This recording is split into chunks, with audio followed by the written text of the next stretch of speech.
Umabot sa pagwo-walkout ang Senate Minority Bloc matapos ang tangkang pag-aamyenda sa Rules of the Senate patungkol sa virtual participation o online attendance. Banat ng minorya, sundin ang patakaran pero para sa mayorya, dapat itong idaan sa botohan. Yan ang umarangkadang balita ni Angela Babad.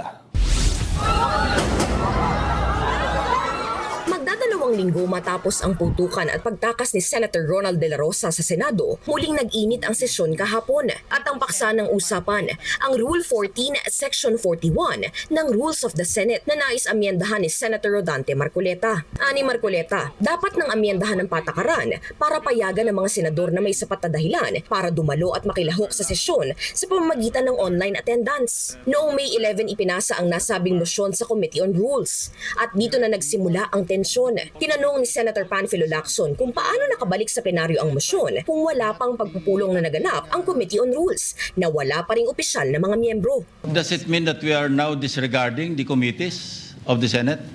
Is that the new rule now, Mr. President? Madam President? Agad naman itong sinagot ni Senate President Alan Peter Cayetano. We're talking about a motion to amend the rules. The Committee on Rules has an option to take it up, and the plenary is more, how do I put it?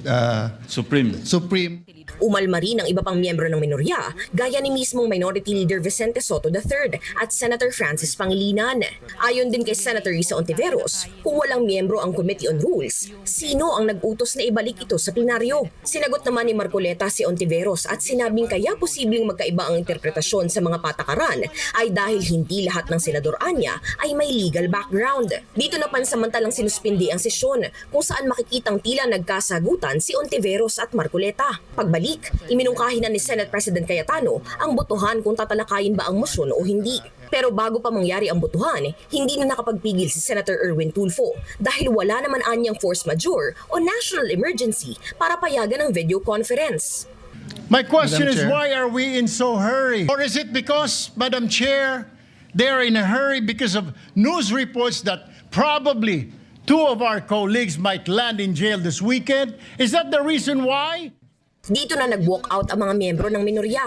Maliban kay Minority Floor Leader Soto, inihain ni Soto ang quorum call at isang motion to adjourn na sa ilalim ng parliamentary rules ay hindi na maaaring pagtalunan pa at may pinakamataas na prioridad. Dahil dito, sa Lunes, June 1, alas 5 ng hapon na magbabalik ang sesyon kung saan inaasahang muling magiging sentro ng talakayan ang motion.